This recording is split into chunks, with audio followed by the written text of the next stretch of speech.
Rika, strategik akan dibawakan oleh Bu Fahrika. Teman-teman yang em, bisa on cam, silakan on cam agar Bu Fahrika dapat melihat wajah-wajah kalian yang bahagia melihat Bu Fahrika hari ini. Gitu ya Ibu. Silakan Ibu kalau mau dimulai materinya. Oke, baik. Terima kasih Bu Lala atas kesempatannya. Assalamualaikum warahmatullahi wabarakatuh. Selamat Waalaikumsalam. pagi dan salam sejahtera untuk kita semua. Yang terhormat untuk Bu Lala selaku dosen pembimbing dari mata kuliah sosial media, kajian sosial media ya Bu ya? Sosial media strategi, Ibu. Sosial media strategik. Oke, kalau Ya, di Jawa Timur karena namanya kajian sosial media seperti itu. Baik, terima kasih atas kesempatannya Bu Lala. Izin hari ini saya akan memaparkan terkait dengan bagaimana bagaimana sih kita membangun personal branding melalui sosial media. Nah, ini erat kaitannya nih dengan materi yang mungkin sudah dibahas oleh Bu Lala di pertemuan-pertemuan sebelumnya. Apakah sudah muncul ya teman-teman slide saya di PowerPoint? Sudah muncul ya Bu Lala? Belum? Oh, sudah, baik. sudah Ibu. Oke, baik. Hari ini saya akan membuka dengan sebuah quotes dari Mark Zuckerberg ya teman-teman. Pasti udah kenal semua gitu ya. Dia mengatakan seperti ini teman-teman, bahwa think about what people are doing on social media today. Jadi kita perlu gitu ya untuk memikirkan apa sih yang orang-orang lain buat gitu ya di sosial media saat ini. Karena mereka sedang membangun image dan identitas terhadap brand mereka, terhadap diri mereka gitu ya. They are connecting with the audience that they want to connect to. It almost a disadvantage if you are not on it now. Jadi ini adalah sebuah kerugian ketika teman-teman tidak menggunakan sosial media teman-teman dengan baik gitu ya. Karena kita bisa mendapatkan banyak kesempatan dengan memaksimalkan sosial media kita. Oke, saya akan membuka dengan kenapa sih kemudian harus membahas tentang sosial media gitu ya. Kita tahu saat ini kita sudah masuk ke computer mediated communication gitu ya. Jadi sudah ada cyberspace, cyber society, cyber culture, interactivity, hypertext dan juga multimedia sehingga ada banyak pertukaran yang terjadi gitu ya. Kalau dulu mungkin orang berjual beli itu masih menggunakan pasar offline, sekarang sosial media bukan hanya tempat untuk berjualan, tapi juga untuk mengomunikasikan bisnis seperti itu. Dan teman-teman bisa mulai membangun personal branding melalui sosial media. Saat ini gitu ya, kita tahu ada banyak konten kreator bermunculan dan sudah sangat profesional gitu ya, bahkan bisa dimonetisasi atau bisa menghasilkan uang. Ada beberapa mungkin teman-teman dari UPN Jakarta nih yang kenal kreator-kreator yang ada di list ini, boleh komen ya di Zoom-nya. Gitu. Kira-kira siapa sih komen YouTuber favorit kalian gitu ya, atau influencer favorit kalian? Pertanyaannya yang penting di sini adalah saya mau mengajak teman-teman untuk kemudian berdiskusi gitu ya dengan diri sendiri gitu ya. Think out of the box and build your own personal brand. Have you? Gitu ya. Pertanyaan penting yang harus kita pikirkan gitu ya. Nah, saya akan sedikit perkenalan singkat gitu ya. Saya adalah Farika Rahmawati. Teman-teman bisa temukan saya di UPN Veteran Jawa Timur, dosen ilmu komunikasi. Tapi selain itu saya juga aktif menjadi seorang konten kreator di TikTok dan juga di YouTube. Ini adalah akun saya, teman-teman. Saya biasanya bahas tentang tips dan trik tentang skripsi dan dunia perkuliahan. Ada tips public speaking, personal branding, dan juga materi-materi yang lainnya. Teman-teman boleh follow gitu ya untuk kita bisa diskusi di media lainnya. Nah, hari ini saya akan sharing gitu ya, kenapa sosial media kemudian menjadi hal yang penting dalam kehidupan kita saat ini.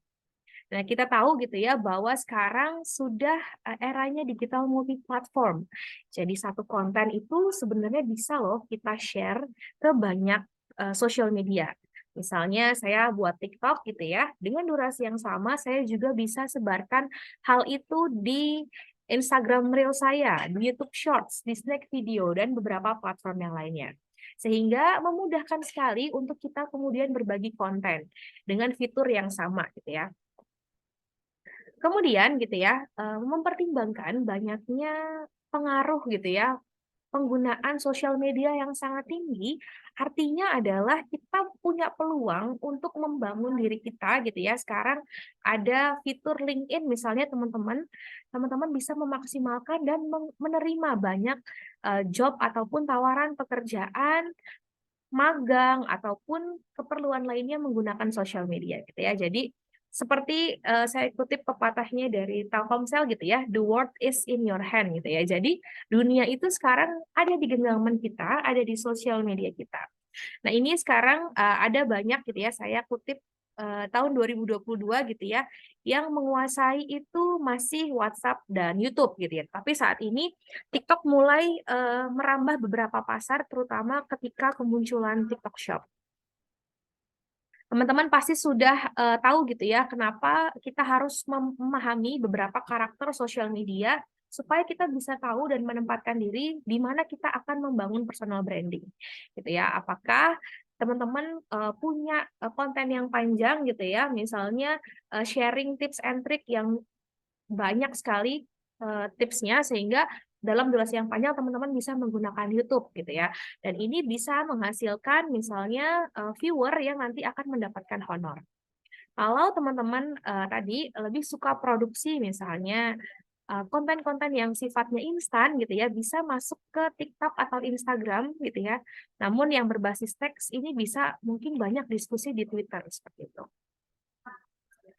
Kemudian, kalau kita sudah tahu nih kira-kira Bu, kalau saya gitu ya mau mulai membangun personal branding saya sebagai mahasiswa yang aktif berorganisasi atau mungkin mahasiswa yang, jago edit gitu ya, jago bikin film atau jago kompetisi public relation gitu ya. Anda bisa mempelajari algoritma gitu ya, memahami bagaimana kemudian data itu dapat Anda gunakan dan Anda formulasikan sehingga Anda punya engagement yang tinggi di sosial media. Nah, ini menjadi hal yang penting juga gitu ya, karena dalam kuasa algoritma kita tahu gitu ya, sebentar lagi akan hadir metaverse gitu ya. Dalam pemanfaatannya, maka kita perlu untuk menguasai sehingga kita tahu gitu ya, bagaimana supaya konten kita itu bisa melejit dan bisa diterima oleh masyarakat. Nah, di sini, ada beberapa cerita gitu ya, di sebelah kiri ini saya tampilkan bahwa, ada beberapa, lembaga misalnya ya, cerita-cerita sedih di Facebook tentang donasi gitu ya. Maka ketika teman-teman melakukan interaksi terhadap posting tersebut, teman-teman like, teman-teman share, teman-teman komen, gitu ya. Maka setelah itu algoritma akan menjadikan hal itu hal yang penting bagi teman-teman, sehingga akan muncul lagi di konten-konten berikutnya. Kalau teman-teman misalnya pernah nonton sekali konten edukasi gitu ya, lalu teman-teman tertarik, teman-teman bertanya, maka konten-konten sejenis biasanya akan ditawarkan dari algoritma sosial media tersebut. Nah, ini kita harus pahami betul gitu ya bahwa dalam sosial media, menurut Michael Foucault tahun 1995 ada yang disebut dengan relasi kuasa gitu ya. Kita seperti, panoptikon gitu ya yang dapat melihat semuanya. Ya, ini ada sebuah gambar di sebelah kanan saya teman-teman. Nah, ini adalah, bayangan gitu ya bahwa saat kita misalnya buat konten, kita harus pahami dulu resiko apa, lalu manfaat apa yang dapat kita berikan, sehingga kita jadi lebih terampil dalam menuliskan sesuatu menggunakan jempol kita. Berhati-hati dan, memisahkan hal-hal yang penting dan tidak penting gitu ya. Nah ini, gambaran tentang panoptikon ini, menggambarkan gitu ya bagaimana, proses melingkar dan terjadi kamera pengawas gitu. Jadi kita tetap berada di bawah konglomerasi media sosial sehingga, kita perlu berhati-hati dari setiap konten yang akan kita buat. Gitu. Nah, ini seperti ini gambar panoptikonnya gitu ya. Jadi kita harus hati-hati kalau misalnya teman-teman bikin konten, jangan lupakan diksinya gitu ya, harus sesuai dengan panduan komunitas di media sosial tersebut sehingga tidak terkena ban ataupun, di ini ya, ditarik oleh media sosial tersebut. Nah, kemudian, kita juga perlu mempertimbangkan gitu ya, sebelum berencana membangun personal branding di sosial media, teman-teman harus tahu bahwa akan ada citra yang semu gitu ya. Makanya oleh karena itu kita harus memunculkan kekuatan kita atau citra kita yang memang ingin dimaksimalkan. Karena nanti akan banyak gitu ya muncul akun anonim atau akun alternatif yang mungkin saja bisa mempengaruhi integritas kita di media sosial. Sehingga harus hati-hati dalam membuat konten gitu ya. Nah, ini saya akan perlihatkan gitu ya teman-teman di sini misalnya gitu ya dalam detail segmen gitu ya, kita harus juga menentukan audiens yang tepat gitu ya. Kita bisa cari beberapa data gitu ya. Misalnya rata-rata penonton itu di sosial medianya menghabiskan waktu berapa lama. Dan kira-kira kita ada di mana gitu ya. Audiens kita itu membutuhkan hal yang seperti apa. Jangan sampai kemudian kita ingin membagikan konten di sosial media, tapi kita sendiri tidak paham gitu ya. Kita berada di segmen yang seperti apa, sehingga menyesuaikan dengan apa yang dibutuhkan oleh audiens. Nah, di sini misalnya di Facebook gitu ya, kita tahu bahwa sosial media ini punya akses gitu ya. Yang mana sih yang paling tinggi gitu ya aksesnya. Nah, ini data tahun 2020 gitu ya, Facebook sempat masih merajaik, namun sekarang sudah banyak diakses. Sehingga teman-teman bisa lebih fokus di media-media sosial yang punya akses terbanyak. Oke, itu tadi poin 1 gitu ya, memahami kenapa sih harus menggunakan sosial media. Apa saja keuntungan yang memang diperlukan gitu ya ketika kita bermain sosial media. Nah, sebelum masuk ke topik yang kedua tentang find out your personal niche gitu ya. Saya mau sapa dulu dong teman-teman dari UPN Veteran Jakarta nih. Saya lihat ada 66 yang bergabung. Tapi saya belum lihat nih, masing-masingnya pada off-cam semua. Tapi saya yakin nih mahasiswa UPN Jakarta nih aktif-aktif gitu ya. Saya mau coba dong tanya sama Mas Farhan Muhammad. Hadir nggak nih pada siang hari ini? Ada Mas Farhan? Halo Kak, hadir Kak. Oke, Mas Farhan, saya boleh tahu nggak kira-kira siapa sih konten kreator favorit Anda? Dan kalau gitu ya, Anda harus menemukan niche Anda atau Anda akan membangun konten gitu ya, kira-kira Anda niche-nya ada di mana nih? Tadi saya kasih contoh mungkin di pendidikan, di lifestyle, fashion, atau seperti apa Mas Farhan? Kalau saya mungkin saya sedikit ya Kak, apa namanya kalau tentang influencer nggak terlalu banyak tahu. Tapi kalau yang saya sering lihat itu yang saya follow itu adalah Gadget In Kak. David Gadgetin ini teknologi ya, Iya, review handphone, laptop gitu ya. iya betul Kak. Oke, oke. Mas Farhan kalau boleh tahu cita-citanya jadi apa nih Mas Farhan? Aku sih pengennya sih tertariknya di tentang apa digital marketing Kak. Digital marketing. Oke. Iya. Oke, thank you. Makasih ya Mas Farhan Muhammad. Oke. Senang nih saya bisa ngobrol sama teman-teman dari UPN Veteran Jakarta. Oke, saya butuh satu lagi yang perempuan ya. Saya random aja. Boleh dong Mbak Diva Safira. Hadir nggak nih siang hari ini? Iya hadir Kak. Oke, halo Mbak Diva Safira nih, meskipun kenapa ya tidak bisa on cam gitu ya teman-teman, mungkin dalam kesibukan yang lain. Boleh sharing Mbak Diva kira-kira bagaimana ketika Anda mau bangun personal branding, Anda nih mau jadi siapa sih Mbak Diva? Em, aku sih biasanya suka ini Kak ngeliat TikTokers yang kayak Kak Vina Mulyana itu loh, Oke, yang suka tips karir bahas-bahas. ya. Iya, Mm-mm. tips karir kayak gitu. Oke, Kayak, lalu kalau Diva sendiri, niche-nya ini kira-kira mau diarahin kemana? Kalau Diva bangun personal branding, mau ke arah mana nih Diva? pengennya kayak yang ke arah pendidikan gitu sih Kak, kayak apa namanya pengen ngasih tips-tips soal kuliah gitu-gitu. Oke, thank you ya Diva Safira ya. Oke, Iya Kak. terima kasih teman-teman sudah memberikan gambaran gitu ya bahwa ada yang hobinya digital marketing, ada yang tips di dunia pendidikan. Oke. Nah, di part kedua ini gitu ya, saya mau mengajak teman-teman untuk kemudian bisa gitu ya mencoba mencari kira-kira kelebihan saya tuh ada di mana gitu ya. Kalau kata filosofi orang Jepang nih, pakai deh ikigai kita gitu ya. Jadi, apa passion yang kemudian bisa dikembangkan jadi hobi dan itu bisa diterapkan dalam kehidupan sehari-hari dan kalau bisa itu juga adalah sumber cuannya teman-teman. Ya. Because you are the CEO of Me Inc. gitu ya. Kalian tuh sebenarnya punya aset yang sangat luar biasa, yakni adalah diri kalian sendiri. So your career is in your hands. Jadi karir kalian itu nggak bisa didefinisikan sederhana gitu ya. Sekarang banyak sekali misalnya yang sudah sukses jadi dokter, ternyata juga membuat konten di sosial media. Jadi dapat double income gitu ya. Jadi dokter dan juga influencer kesehatan. Sekarang juga banyak gitu ya, misalnya muncul tadi kayak Kak Vina Mulyana disebutkan oleh Mbak Diva, dia adalah seorang pegawai BUMN yang juga menjadi konten kreator, sehingga dia punya double income. Jadi nggak bisa kita sepelekan bahwa kajian sosial media ini hanya membahas teori-teori, enggak. Tapi teman-teman bisa langsung praktek gitu ya, membangun afirmasi positif, apa sih yang teman-teman inginkan, ingin jadi apa, dan brand itulah yang nantinya akan melekat bagi teman-teman. Kalau kita ingat ya teori-teori marketing atau teori-teori PR, dia mengatakan bahwa having a brand give you a way to distinguish yourself. Jadi punya brand itu bikin value teman-teman jadi ngangkat gitu ya. Dan nggak menutup kemungkinan akan mudah bagi orang lain untuk mencari karir melalui teman-teman.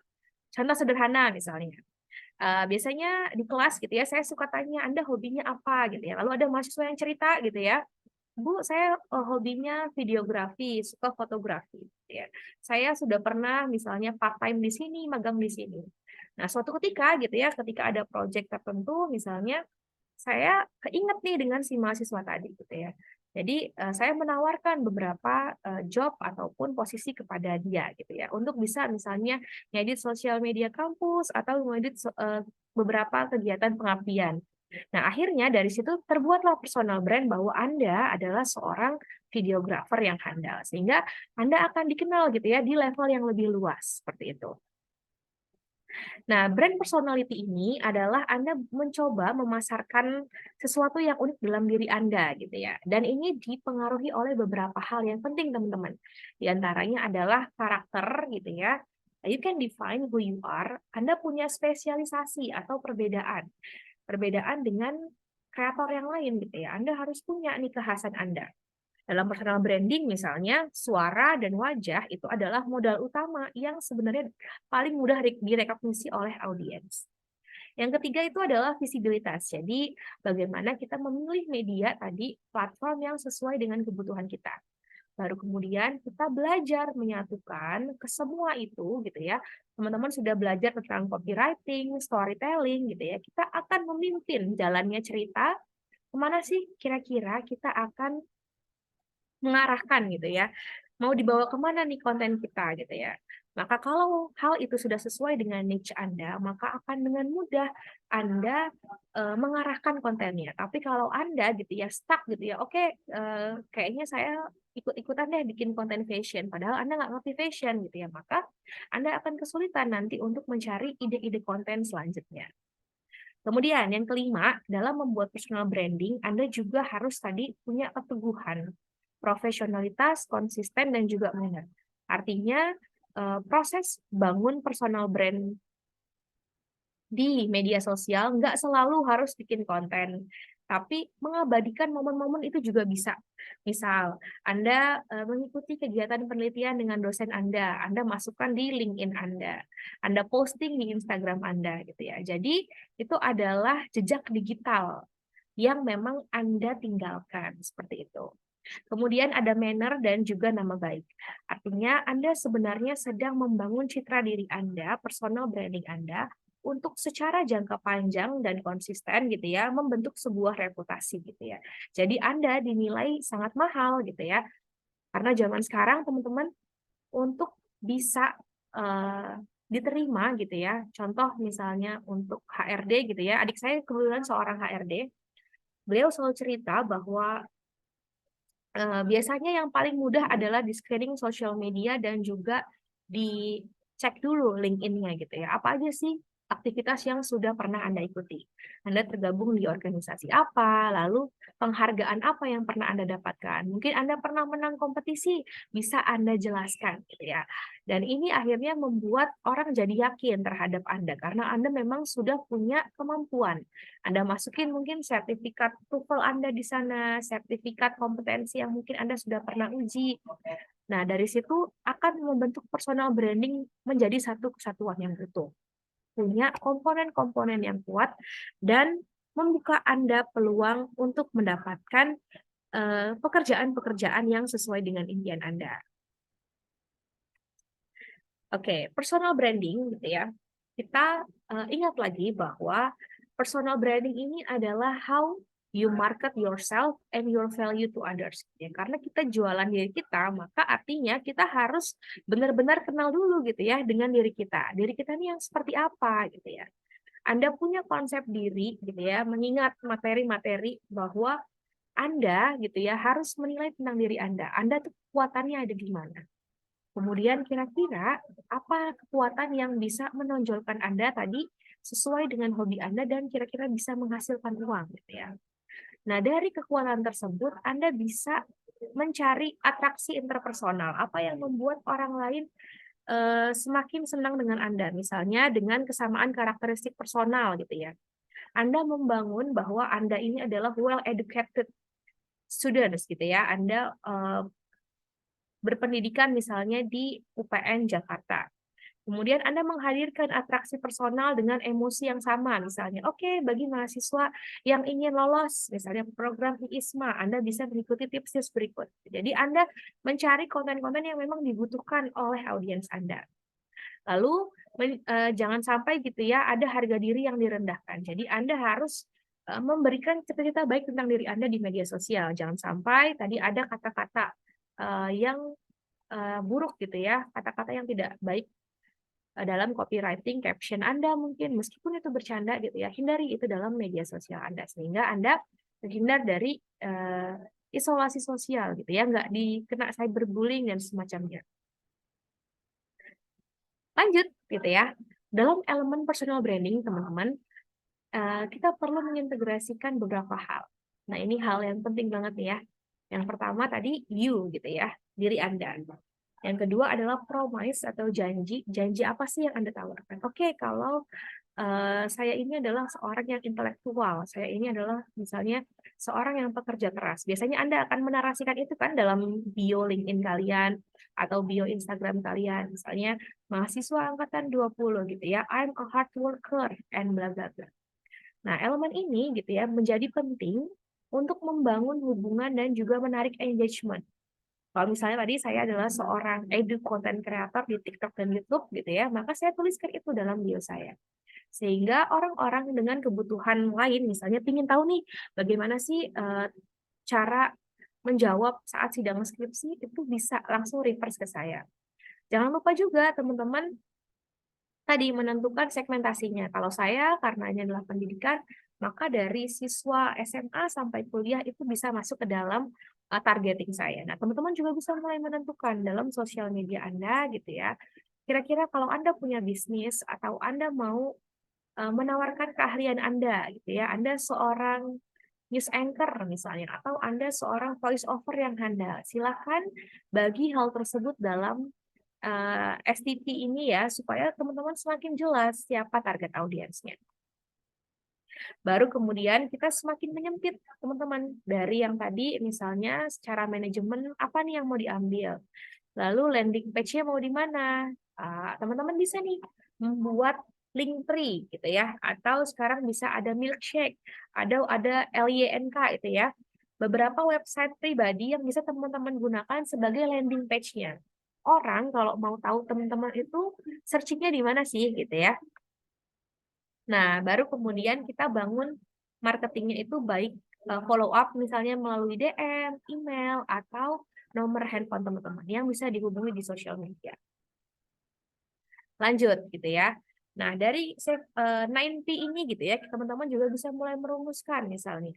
Kira-kira nanti engagement-nya akan seperti apa sehingga membangun persepsi publik tentang niche teman-teman itu bisa dikuatkan juga. Kalau kita punya brand kan biasanya kita pakai logo ya.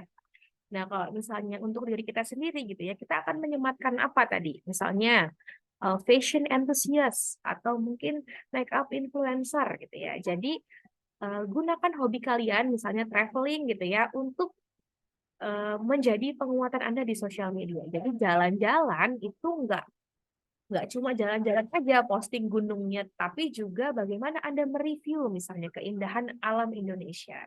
Lalu bisa deh diberi hashtag misalnya Wonderful Indonesia atau apa, misalnya jejak petualang. Nah, siapa tahu dari sosial media tersebut membangun kredibilitas Anda gitu ya. Oh, mahasiswa yang suka jalan-jalan, suka review makanan. Akhirnya dari situ muncullah peluang-peluang Anda untuk bisa mendapatkan endorsement mungkin atau bisa ditawarkan magang di tempat-tempat yang memang sesuai dengan keahlian Anda. Jadi proses ini memang proses yang panjang gitu ya, membangun komunitas yang sesuai dengan personal branding Anda. Nah, ini saya kasih beberapa contoh gitu ya, misalnya Najwa Shihab gitu ya, dia kan adalah seorang presenter, news anchor, dan juga founder Narasi TV. Maka niche-nya adalah share relevant content about isu ataupun update-update terbaru gitu ya. Atau misalnya Fadil Jaidi nih, misalnya tentang humor. Kalau tadi Vina Mulyana bisnis gitu ya, Siska Paul mungkin tentang makanan. Jadi engagement yang dibuat itu biasanya akan menyesuaikan niche kalian. Kalau Anda ingin membangun engagement gitu ya, misalnya Arif Muhammad gitu ya, dia sempat ngetrend di sosial media karena punya strategi ikoi-ikoi digital marketing gitu ya, untuk menambah audiens, untuk menambah followers gitu ya, dia memberikan giveaway dengan bikin kuis ikoi-ikoi gitu ya. Jadi ada beberapa hal yang perlu Anda perhatikan ketika memutuskan gitu ya untuk membangun personal branding di media sosial. Trik pertama biasanya yang harus dilakukan adalah teman-teman mulai identifikasi dulu nih, apakah nama saya di sosial media tuh udah ada atau belum gitu ya. Nah, ini bisa teman-teman misal searching nama sendiri di Google, udah pernah coba belum? Gitu ya. Yang keluar tuh kira-kira apa sih? Apakah data dapodik di kampus, data dapodik di SMA gitu ya, atau mungkin ada blog-blog lama yang dulu mungkin belum pernah dibersihkan gitu ya. Nah, itu harus hati-hati. Jadi kalau ada informasi tentang teman-teman di media sosial ataupun di dunia maya itu segera diperbaiki dan kita susun narasinya yang baik. Oke, saya mau kasih tugas nih untuk teman-teman UPN Jakarta gitu ya. Sekarang silahkan Anda gitu ya, tuliskan poin nomor 1 gitu ya di kolom komentar nama Anda, lalu seperti apa yang Anda ingin dipandang oleh orang lain. Contoh, Farika underscore gitu ya, atau spasi pribadi yang bahagia, produktif, cerdas gitu ya, konten edukasi misalnya. Nah, kalau teman-teman UPN Jakarta ini apa niche-nya gitu ya? Coba Anda tuliskan di komentar supaya saya bisa tahu gitu ya. Kira-kira teman-teman Jakarta ini seperti apa? Oke, saya akan tunggu ya teman-teman untuk mengetik di kolom komentar. Seperti apa Anda ingin dipandang oleh orang lain?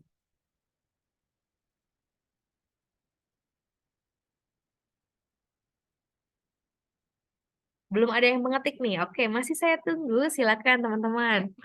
Silakan Anda ketik. Misalnya, saya ingin jadi pribadi yang sangat paham teknologi tadi, seperti David Gadgetin. Saya ingin dipandang jadi pribadi yang produktif, cerdas, dan segala macam.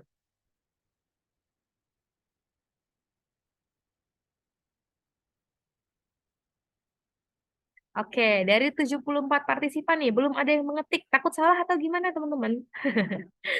Ayo, kita tunggu ya. Saya nggak akan lanjut nih kalau teman-teman belum mulai mengetik. Silakan.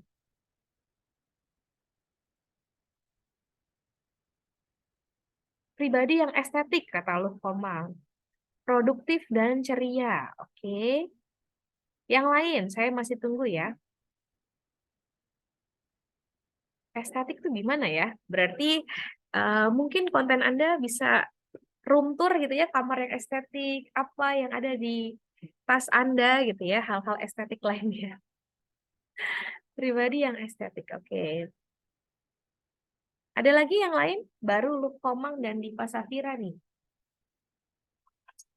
Baik, ceria, kreatif. Oke, Rosindi. Yang lain, teman-teman?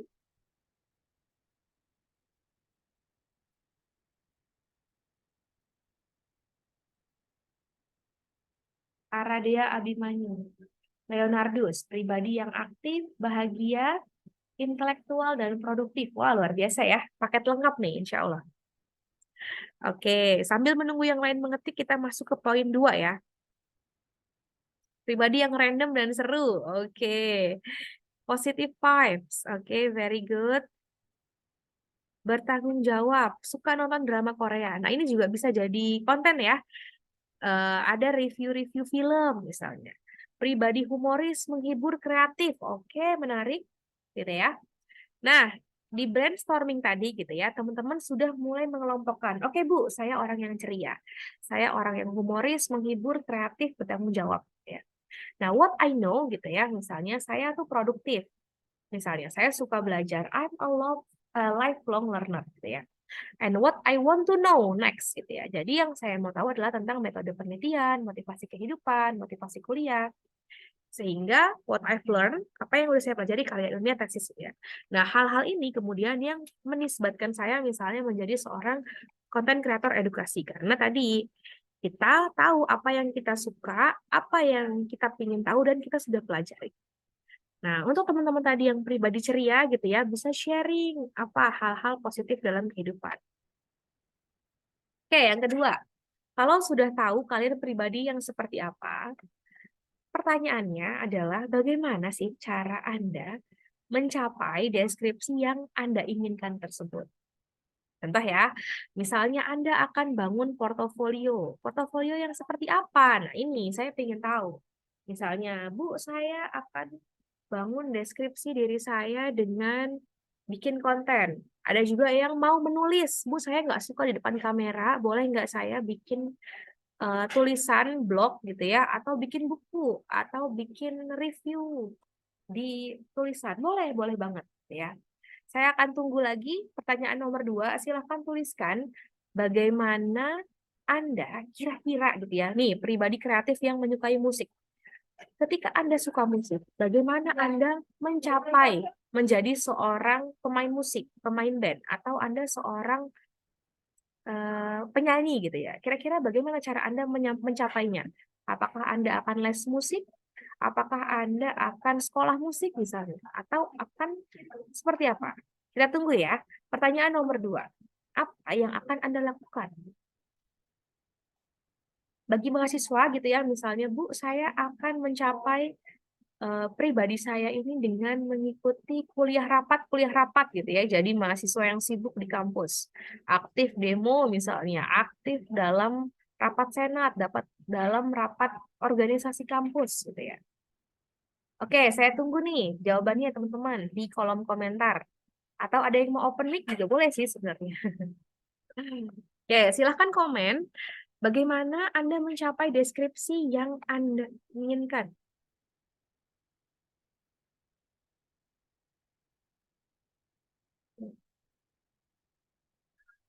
Masih bingung ya? Kira-kira portofolio seperti apa sih yang Anda akan buat?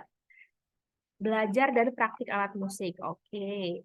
Aktif kegiatan positif, betul gitu ya. Untuk Anda bisa lulus kan Anda akan butuh surat keterangan pendamping ijazah gitu ya. Biasanya akan berisi sertifikat-sertifikat pencapaian-pencapaian apa saja. Ada yang ikut exchange ke luar kota, ke luar negeri, atau mungkin Anda memenangkan kompetisi gitu ya, kompetisi kampanye PR gitu ya, dan lain-lainnya.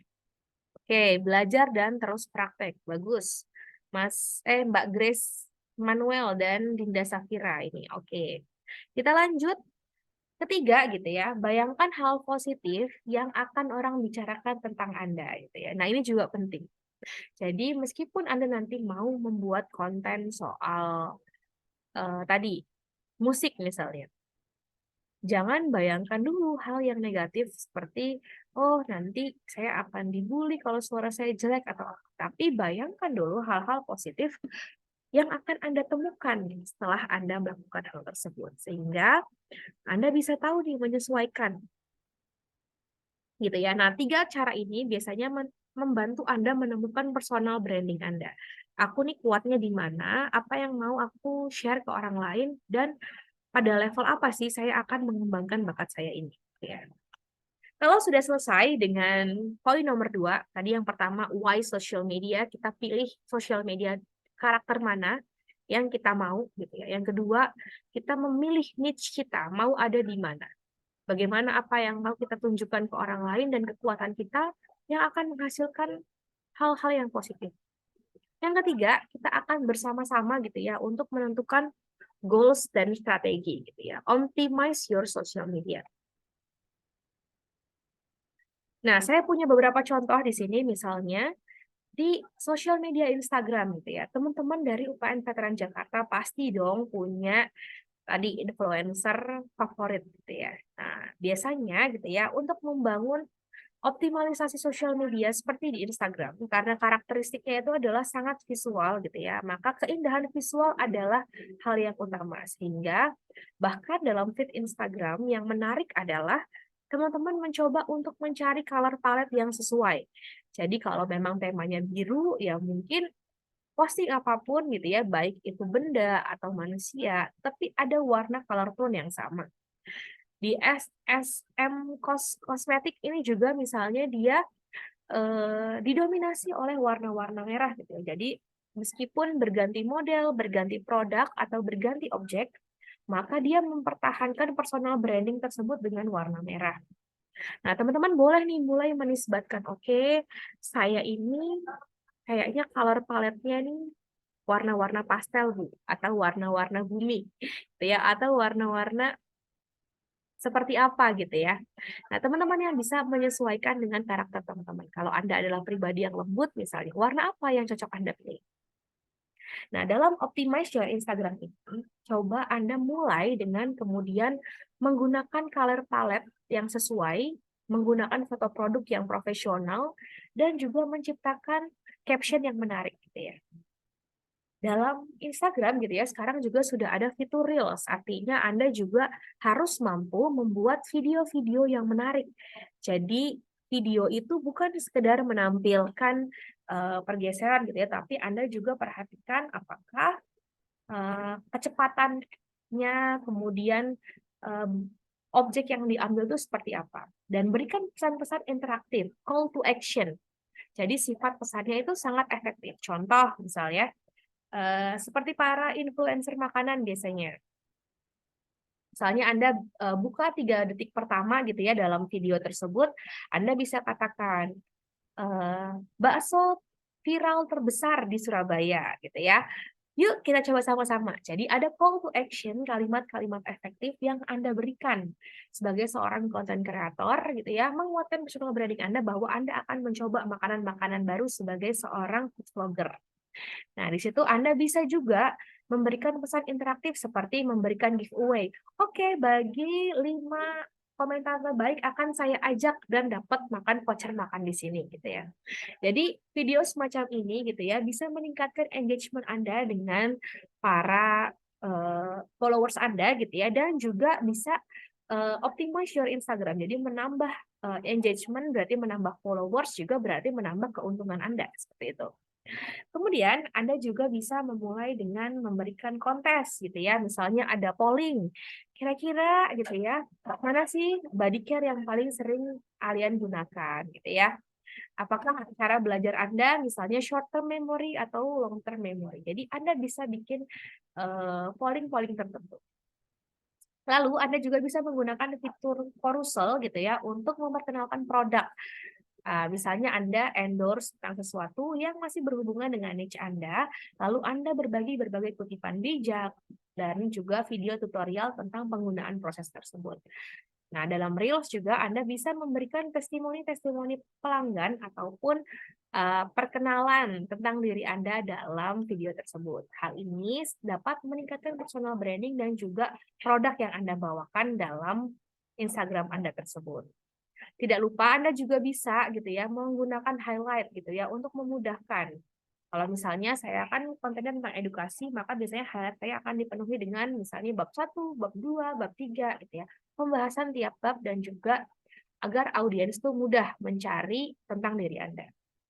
Kemudian, Anda juga bisa melakukan optimalisasi dengan melakukan kolaborasi, misalnya Instagram takeover, kemudian collabs dengan kreator lain, endorser ataupun influencer. Yang terakhir nih untuk Instagram, misalnya Anda bisa gunakan user generated content atau posting berdua gitu ya untuk meningkatkan engagement Anda dengan pihak ketiga. Tuh. Lanjut, kita akan bahas soal algoritma YouTube misalnya.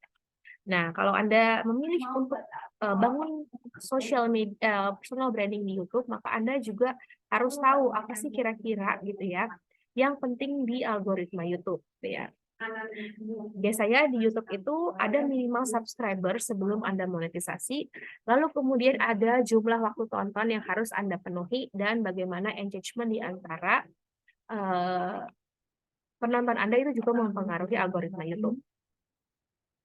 Nah, konten kreator gitu ya biasanya akan mempromosikan banyak orang untuk subscribe. Biasanya ada di awal video, di tengah video, atau di akhir video. Nah, dalam algoritma ini juga memudahkan Anda gitu ya untuk bisa berinteraksi dengan para followers Anda. Nah, dalam TikTok misalnya dia punya algoritma yang sedikit berbeda karena dia biasanya mengutamakan interaksi. Jadi semakin sering Anda misalnya FLKS gitu ya, follow, like, comment atau share, maka itu akan FYP konten Anda. Dan good performance akan diberikan lagi ke pengguna yang lain sehingga akan viral seperti itu. Jadi kita harus pahami algoritmanya dan niche kita supaya kita bisa tahu gitu ya. Misalnya kapan di beberapa posting yang misalnya nggak maksimal gitu ya, akhirnya nggak bisa sampai ratusan ribu atau puluhan ribu yang menonton. Ya, nah misalnya ini hanya stuck di 4.000 nih penonton saya atau stuck di 2.000. Sementara yang lainnya bisa sampai di ratusan ribu atau puluhan ribu. Nah, sehingga optimize account Anda, misalnya kalau saya menggunakan TikTok, cara yang biasanya saya lakukan selain kemudian posting secara berkala itu biasanya mengolaborasikan dengan melakukan stitch atau duet, gitu ya.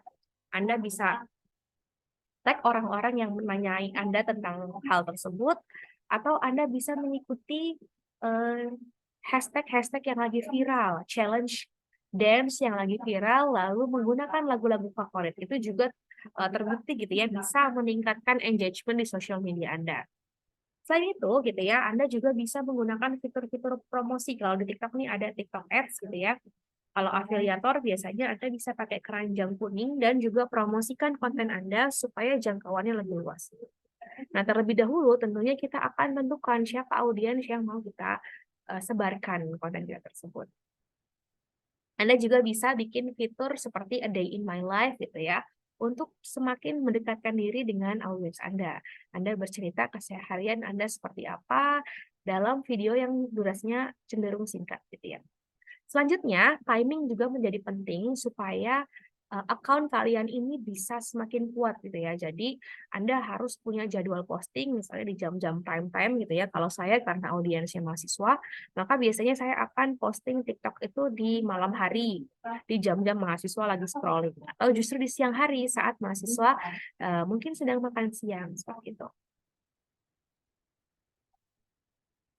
Selanjutnya, teman-teman, saya juga seringkali menggunakan fitur Q&A gitu ya. Dalam TikTok account, teman-teman juga bisa pakai Q&A supaya bisa menarik interaksi antara mahasiswa tersebut. Dan misalnya ada produk launching, itu juga akan bisa digunakan untuk mengoptimalisasi personal branding kalian. Nah, virality gitu ya adalah konsep dalam sosial media bahwa video kalian mungkin ya punya sinematografi yang baik, maka bisa mendapatkan atensi yang luar biasa dari warganet atau netizen seperti itu. Sehingga Anda harus tadi konsisten untuk memposting menggunakan teknik fotografi dan videografi yang baik sehingga Anda bisa mencapai konten yang disukai gitu ya, meskipun dengan peralatan yang biasa aja, tetapi dengan teknik dan suara yang baik ya, maka orang akan recognize akun Anda gitu dan menjadikan akun Anda ini adalah akun yang kredibel di mata mereka. Nah, kalau ini misalnya di standar konten gitu ya, kita biasanya iklan di reklame seperti ini gitu ya. Nah, virality content tuh punya keunikan gitu ya. Jadi di sosial media pun Anda bisa gitu ya. Misalnya di sini ada yang viral kemarin kamu nanya gitu ya, atau bikin aksi-aksi yang out of the box kayak kemarin sempat viral dan di-ban gitu ya, soal guyur mandi lumpur dan segala macam. Ini sempat viral pada zamannya gitu, dan banyak diikuti oleh konten kreator lainnya, namun akhirnya ditutup seperti itu. Tapi pada akhirnya yang perlu kita perhatikan adalah berarti asal viral itu juga tidak baik, tetapi viral yang berkualitas itu akan jauh lebih baik dan meningkatkan konsistensi teman-teman dan meningkatkan engagement di sosial media teman-teman. Nah, yang terakhir gitu ya, kalau Anda sudah tahu karakter sosial media, Anda juga sudah tahu niche apa yang mau Anda ambil, dan Anda sudah tahu cara-cara mengoptimalisasi menggunakan SEO, sudah bisa menggunakan storytelling, content writing. So this is your time gitu ya, to expand your personal brand. Jadi dari platform tersebut, harapan saya teman-teman bisa membangun visual yang baik, engagement yang baik, audiens yang baik gitu ya, bikin community follower base yang baik dan konsisten, sehingga pada akhirnya teman-teman bisa mencapai reputasi yang baik. Oke, itu saja mungkin materi singkat saya pada siang hari ini, teman-teman. Kalau teman-teman ingin tahu lebih lanjut tentang konten saya, bisa ke TikTok saya atau YouTube saya, gitu ya, atau ke Instagram saya. Kalau ada pertanyaan silakan. Mudah-mudahan kita bisa saling berdiskusi gitu ya. Saya yakin mungkin di sini juga banyak konten kreator yang mungkin lebih baik daripada saya. Cuma saya hanya berusaha untuk sharing dari segi teori dan juga segi pengalaman apa yang pernah saya ketahui. Sekian dari saya, teman-teman. Silakan mungkin Bu Lala bisa memandu untuk sesi tanya jawab. Saya izin untuk stop share terlebih dahulu. Baik, Bu Fahrika, terima kasih. Materinya luar biasa sekali ya, teman-teman. Untuk itu, teman-teman yang ingin bertanya, silahkan untuk raise hand, kemudian open kamera, jangan lupa.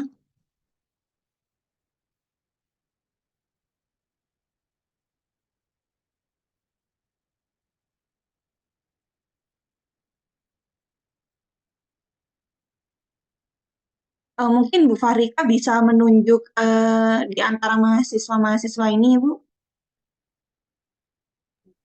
Oke, baik nih sepertinya nih memang masih malu-malu ya. Ini semester Ya, berapa kalau boleh tahu Bu Kumala?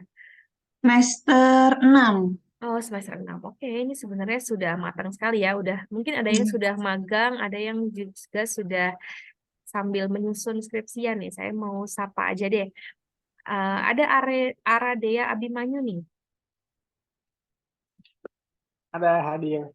Oke, halo Aradea Abimanyu gitu ya. Saya boleh dong tanya, tadi teman-teman Anda sudah ada yang sharing soal bagaimana membangun personal branding. Nah, kalau menurut Aradea sendiri, kira-kira seberapa penting sih personal branding? Dan mungkin Aradea ini ada cerita-cerita, pernah nggak dapat peluang-peluang baru dari sosial media? Boleh diceritakan Aradea? Oke, kalau buat saya pribadi, personal branding juga lumayan penting ya, karena itu identitas kita sendiri ya. Kita pengen dikenal orang itu sebagai siapa sih, sebagai orang yang kayak gimana sih gitu. Kita pengen orang tuh berinteraksi dengan kita tuh seperti apa gitu. Kebetulan saya pribadi juga pernah aktif di sosial media, lebih khusus di Instagram. Awal-awal tahun lalu itu saya sempat posting tentang passion saya. Saya juga kebetulan ada passion juga di bidang investasi, termasuk kayak trading atau mungkin bahas-bahas instrumen investasi kayak begitu juga. Saya juga sedikit nyinggung tentang mungkin lebih ke ekonomi kali ya, gitu, di luar dari jurusan saya komunikasi ini gitu. Uh, saya pakai apa ya, saya menggunakan Instagram juga sebagai wadah saya buat platform buat sharing juga, bisa dalam bentuk feeds atau mungkin dalam bentuk story di Instagram gitu. Saya juga sharing tentang tips-tips saya untuk trading seperti apa, atau mungkin membahas sedikit tentang apa yang sekiranya saya tahu, apa yang sekiranya pengalaman saya dalam berkecimpung di investasi kepada teman-teman saya. Dan uh, alhamdulillah postingan saya juga dapat banyak likes, terus juga responnya juga lumayan bagus dari audiens saya waktu itu gitu. Jadi mungkin untuk saat ini saya belum melanjutkan apa yang saya bangun di tahun lalu, tapi saya juga punya tujuan untuk melanjutkan itu gitu, karena saya juga merasa apa yang saya miliki ini, ilmu yang saya miliki ini tuh lumayan penting untuk diketahui sama orang banyak gitu, karena menyangkut keuangan juga, menyangkut finansial juga, itu salah satu hal penting yang patut kita ketahui. Jadi insya Allah mungkin ke depannya saya mau mengembangkan lagi Instagram saya, mungkin mulai aktif lagi posting karena di semester akhir ini saya juga sibuk sama kuliah, sibuk sama tugas gitu. Jadi mungkin kalau saya ada waktu lagi, saya bisa kembali mengurusi membangun Instagram saya lagi ya gitu. Terima kasih Mbak. Sama-sama Mas Aradea gitu ya. Oke, tadi kita masih bahas soal sosial media teman-teman dan saya ada satu tambahan lagi sebenarnya. Ini mungkin boleh dikasih sebagai tugas teman-teman UPN Jakarta ya Mbak Kumala. Jadi saya ingin teman-teman kemudian memperbaiki gitu ya tugas dari saya. Silakan Anda coba untuk mulai memperbaiki sosial media Anda, terutama di LinkedIn, karena ini adalah salah satu sosial media yang paling banyak gitu ya digunakan oleh para HR gitu ya, dan banyak sekali tawaran pembicara, tawaran bisnis bagi saya gitu ya yang muncul dari LinkedIn saya. Nah, ini saya akan kasih contoh yang menurut saya sangat bermanfaat untuk teman-teman gitu ya. Jadi Anda tidak sekedar menuliskan mahasiswa gitu ya, tapi Anda bisa misalkan menuliskan bahwa Anda adalah misalnya konten kreator di bisnis UKM Anda. Mungkin mahasiswa punya bisnis kecil-kecilan, itu bisa jadi portofolio yang kuat untuk Anda. Lebih dari itu gitu ya, misalnya Anda pernah diundang gitu ya di beberapa event, maka saran saya jangan cuma jadi panitia lalu berhenti di sertifikat, tapi dokumentasinya itu Anda explore lagi.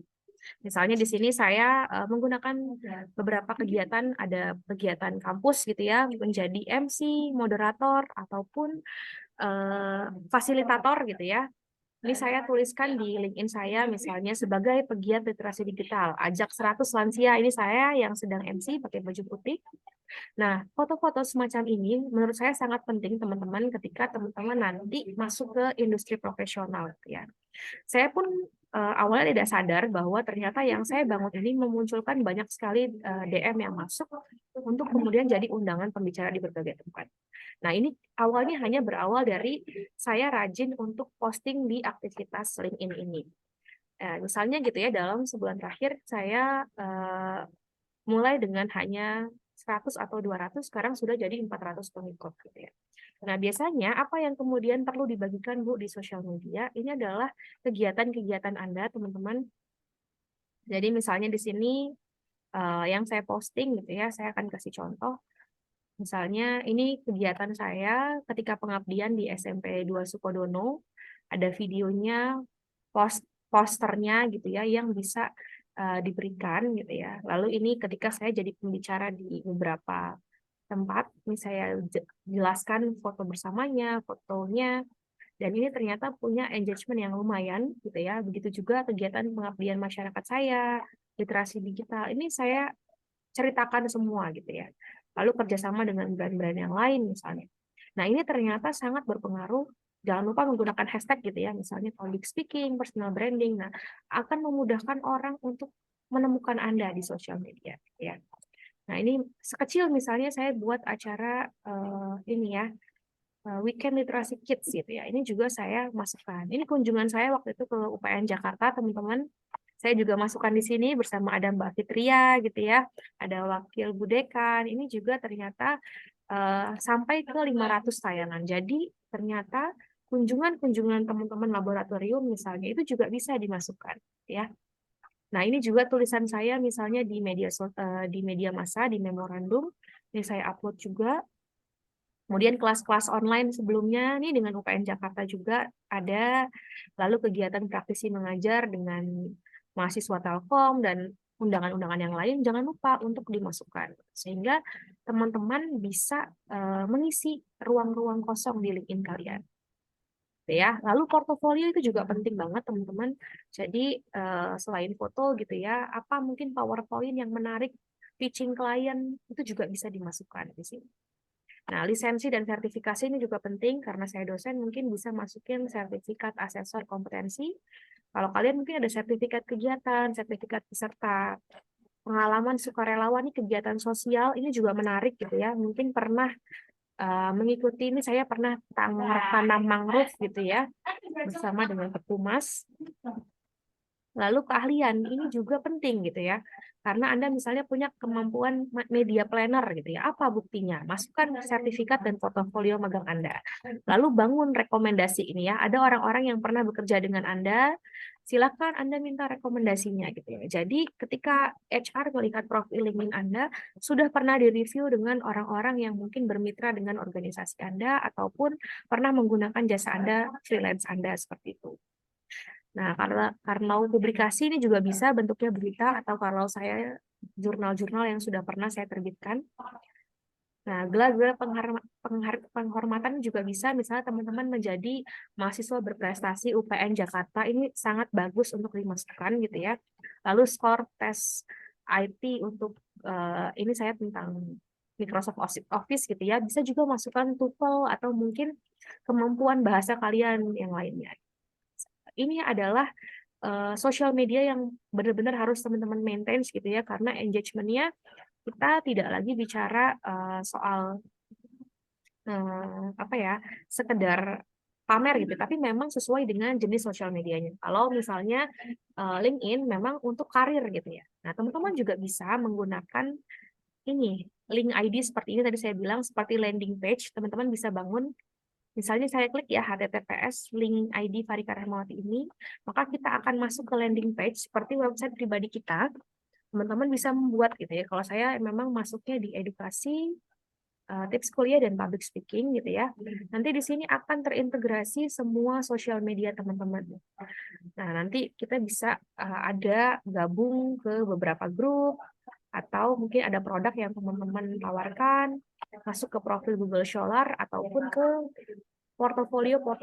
Jadi teman-teman bisa mengakumulasi kesemuanya menjadi satu kesatuan di LinkedIn-nya teman-teman.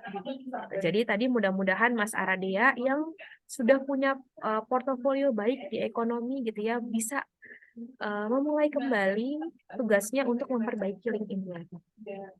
Gitu ya, bagi teman-teman yang mau di-review gitu ya, misalnya kalian review saya di LinkedIn saya, nanti akan saya balas gitu ya dengan review juga. Kalau bisa tapi yang kenal gitu ya. Kalau saya kan belum pernah bertemu dengan kalian, kalian bisa minta review dosen kalian atau dosen pembimbing kalian sehingga reviewnya itu benar-benar nyata gitu ya, orang yang pernah bekerja dengan kalian seperti itu. Oke, itu mungkin tambahan dari saya Mbak Lala. Saya yakin teman-teman nih lebih jago ya kalau ngomongin sosial media. Saya hanya bagikan share pengalaman yang saya rasa mungkin bisa bermanfaat bagi teman-teman.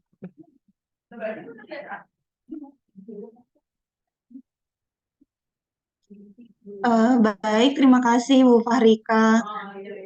Teman-teman ada lagi yang ingin ditanyakan? Mumpung Ibu Fahrikanya masih di sini, ya kan? Kapan lagi teman-teman bisa punya kesempatan buat bertemu dengan Bu Fahrika langsung? Ini ada pertanyaan Ibu dari kolom komentar. Izin bertanya dalam konteks personal branding, apakah penggunaan brand archetype dapat menjadi salah satu tools dalam membantu kita dalam melakukan personal branding? Dari Leonardo Dianto, Ibu. Silakan Ibu dijawab. Oke, baik. Dalam konteks personal branding, apakah penggunaan brand archetype dapat menjadi salah satu tools dalam melakukan personal branding? Brand archetype ini yang ini ya sih ada 12 itu bukan Mas maksudnya? Yang ada 12 bukan ya? Oh iya betul. Oke. Jadi menurut saya kalau Anda apply teori gitu ya macam-macam, saya rasa bisa aja sih digunakan gitu ya. Kalau tadi kan saya bilang kita bisa pakai konsep ikigai gitu ya. Nah, kalau brand archetypes ini ketika Anda memang punya gitu ya, belonging di hal tertentu atau punya service tertentu yang Anda tawarkan, nah ini bisa gitu ya. Kira-kira Anda membangun apa? Tadi saya bilang tentukan niche-nya dulu gitu ya. Di sini kan ada intimacy, ada mastery, ada power, ada liberation. Nah, sebenarnya dengan Anda menentukan gitu ya tipe brand Anda atau tipe pembelajaran Anda, nah ini bisa membantu Anda menentukan niche Anda. Anda ini siapa sih gitu ya? Kalau di sini kan ada sebagai seorang innocent, everyman, hero, jester gitu ya. Anda ini mau dianggap sebagai kreator atau apa? Nah, misalnya gini, Bu, saya ini introvert, saya nggak suka membangun yang harus ada foto saya gitu ya. Nyatanya banyak akun-akun atau profil-profil yang mereka berjual produk tapi tidak ada mukanya gitu ya. Jadi bisa menggunakan modal suara. Atau kalau Anda jago desain grafis itu pun bisa gitu ya. Jadi brand archetype tadi menurut saya bisa Anda gunakan sebagai panduan menentukan niche Anda di mana. Apakah seorang kreator ataukah tadi caregiver. Misalnya kalau memang Anda ternyata tertariknya dengan isu sosial, ya Anda gunakan hal tersebut untuk mengajak orang berdonasi, melakukan kegiatan sosial gitu ya. Kayak terakhir kita tahu viral gitu ya, akun bersih-bersih sungai itu ya, punyanya Pandawara misalnya. Artinya kalau Anda tidak punya ketertarikan dalam edukasi ya, Anda jangan berhenti di situ gitu. Cari sesuatu yang memang sesuai dengan tipe Anda. Saran saya seperti itu sih, Mas. Tadi siapa? Mas Leonardus ya. Mudah-mudahan menjawab ya pertanyaannya. Ada lagi teman-teman mungkin yang ingin didiskusikan? Mbak, ini Mas atau Mbak nih? Mbak Oivin. Oke, silakan Mbak. Terima kasih Mbak atas kesempatannya. Perkenalkan aku Oivin dari IPB University.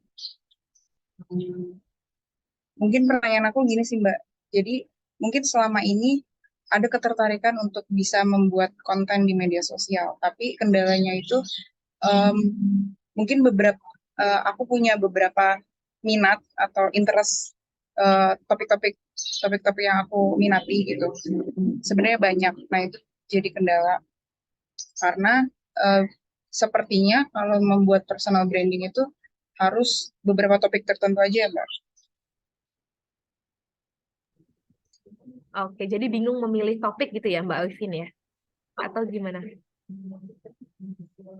Iya, nah dari situ, iya sebenarnya itu. Jadi apakah tidak masalah kalau beberapa topik itu masuk ke dalam sosial media, maksudnya sosmed pribadi aku, atau lebih baik bikin multiple account, atau gimana Mbak? Oke, baik. Terima kasih pertanyaannya Mbak Oivin. Saya coba menjawab gitu ya. Jadi kalau punya beberapa ketertarikan gitu ya, anggaplah kita kasih contoh akun yang sudah besar gitu ya, misal Atta Halilintar gitu ya, YouTuber, atau Raditya Dika gitu ya. Nah, kalau kita bilang dia adalah seorang konten kreator yang multitasking gitu ya. Kenapa kemudian saya menyarankan Anda untuk hanya memilih satu jenis konten sebelum memulai konten? Karena hal ini memudahkan Anda untuk bisa dikenal terlebih dahulu. Contoh misalnya, Raditya Dika mungkin di awal dia niche-nya itu komedi gitu ya, berawal dari buku waktu itu buku komedi gitu ya, Kambing Jantan, kemudian ada beberapa series lainnya gitu ya, berawal dari blog, kemudian buku. Nah, namun setelah itu gitu ya, berjalannya waktu ternyata Raditya Dika misalnya tidak hanya bahas soal komedi, ternyata dia adalah lulusan UI ekonomi gitu ya, dan dia mulai mengembangkan podcastnya di bidang tips-tips tentang investasi dan reksadana. Artinya memang kita mulai dulu dengan satu niche yang sama supaya orang kenal dulu nih komedi gitu ya, mulai dari bukunya Raditya Dika. Lalu setelah berkembang, buku itu ternyata diadaptasi jadi film. Itu tidak memutus kemungkinan bahwa teman-teman bisa mengembangkan potensi yang lain. Misalnya akhirnya Raditya Dika jadi sutradara, jadi aktor juga. Itu bisa gitu ya. Akhirnya dia banyak soal tips soal film pendek misalnya. Bikin film juga, tips soal apa.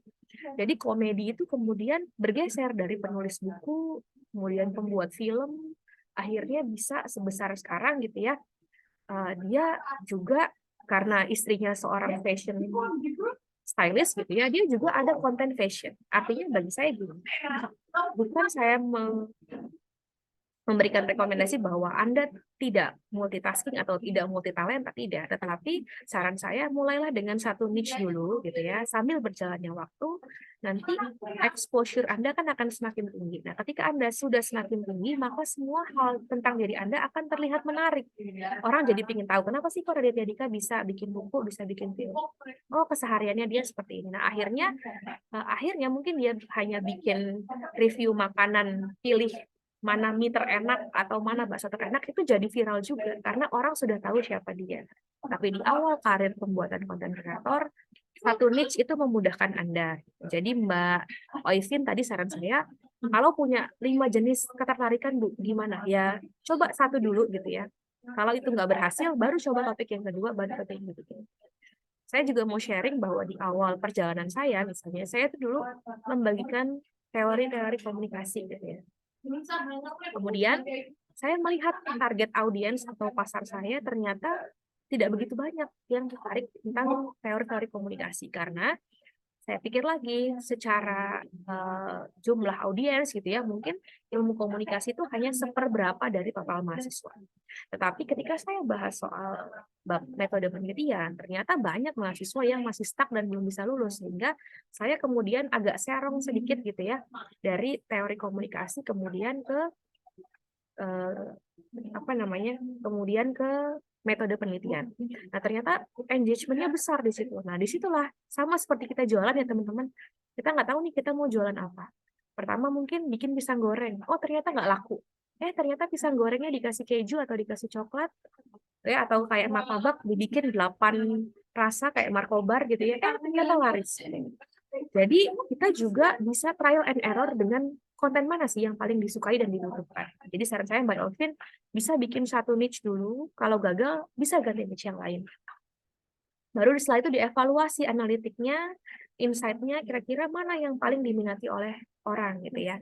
Nah, saya kemudian misalnya tidak berhenti di metode penelitian gitu ya. Saya juga punya kemampuan public speaking misalnya. Saya sekali menyelipkan tips-tips presentasi misalnya atau tips-tips public speaking.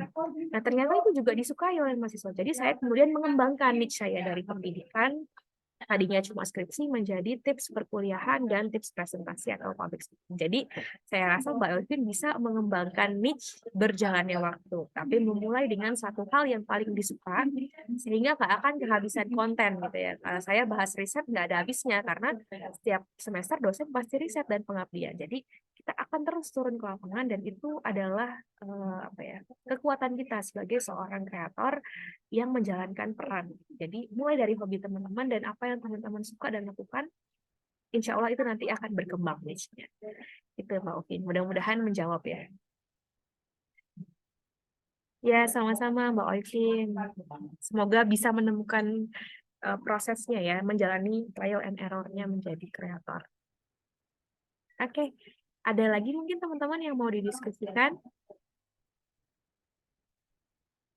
Oke, baik. Kalau memang belum ada pertanyaan dan diskusi lanjutan, saya mau berterima kasih nih kepada Mbak Kumalaya Hayati, dosen pengampu yang sudah mendampingi saya dari awal persiapan sampai hari ini, gitu ya, menemani saya Zoom dan berkenalan dengan teman-teman UPN Veteran Jakarta. Semester lalu sebenarnya saya sudah sempat ke Jakarta, Mbak Kumala, tapi belum sempat ketemu Mbak Kumala ya. Baru ketemu Mbak Fitria dan lainnya. Mudah-mudahan di semester ini bisa ngobrol intens lagi nanti dengan Mbak Kumala. Mungkin itu saja dari saya, Mbak Kumala. Terima kasih banyak atas kesempatannya dan teman-teman UPN Jakarta. Mudah-mudahan bisa ngobrol lagi nanti di sosial media ya, kita in touch. Gitu. Mungkin saya kembalikan ke Mbak Kumala. Ya. Terima kasih banyak. Ya, terima kasih banyak Ibu Fahrika atas materi hari ini yang luar biasa. Teman-teman pasti udah dapat banyak insight, terutama tentang personal branding melalui media sosial. Karena sudah tidak ada yang ditanyakan lagi dari teman-teman semuanya, mungkin saya akhiri pertemuan hari ini. Sekali lagi terima kasih kepada Ibu Fahrika sudah mengisi kelas hari ini. Oh iya Bu, boleh foto bersama ya? Iya, Lupa sebelum boleh. lupa. Oke, teman-teman mungkin bisa on cam kali ya, biar kita punya Iya. dokumentasi meskipun tidak bertemu secara langsung gitu ya. Benar-benar. Hampir lupa Bu, maaf ya memotong. Iya, nggak apa-apa, Ibu. Saya juga lupa. Oke deh. Saya Iya, tunggu teman-teman on cam dulu ya. Sebentar kita foto, kemudian bisa dokumentasi kegiatan hari ini. Penting juga nih Bu buat laporan soalnya. Ya, sama Ibu. Oke, baik. Nah, dari tadi kenapa nggak on cam ya nih teman-teman? Padahal cantik-cantik dan ganteng-ganteng nih. Mungkin pada masih shy-shy cat. Oke, baik. Teman-teman saya izin ambil foto ya. Oke, 3, 2, 1. Oke, saya kirim ke Mbak Kumala. Bentar. Wah, tahan dulu teman-teman, bentar. Bentar. Belum bisa save.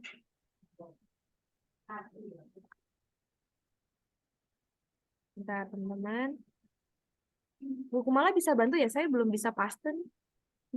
Atau dari saya, Ibu, Oh ya, untuk fotonya. ini Oke, udah bisa Mbak. udah. Bentar. Oke. Sekali lagi ya teman-teman. Saya agak error dikit tadi. Oke, sekali lagi boleh kasih senyum terbaiknya teman-teman. Cheese kacang buncis, say cheese. Oke, siap. Terima kasih banyak teman-teman. Semoga harinya menyenangkan. Pamit undur diri sepertinya ya kita Mbak Kumala ya. Ya. Terima kasih teman-teman. Dari saya pamit. Wassalamualaikum warahmatullahi wabarakatuh. Terima kasih Mbak Waalaikumsalam Kumala. warahmatullahi wabarakatuh. Ya, makasih sekali lagi Mbak Fahrika. Semoga bisa bertemu di lain kesempatan. Saya akhiri Zoom hari ini. Selamat siang. Wassalamualaikum warahmatullahi wabarakatuh. Waalaikumsalam warahmatullahi wabarakatuh. Makasih Mbak Cita. Iya, Ya, sama-sama. Izin saya leave ya, Bu Lala iya, ya. Ya. saya juga mau izin end Zoom-nya ya Ibu. Terima Ya. kasih Ibu sekali lagi. Assalamualaikum.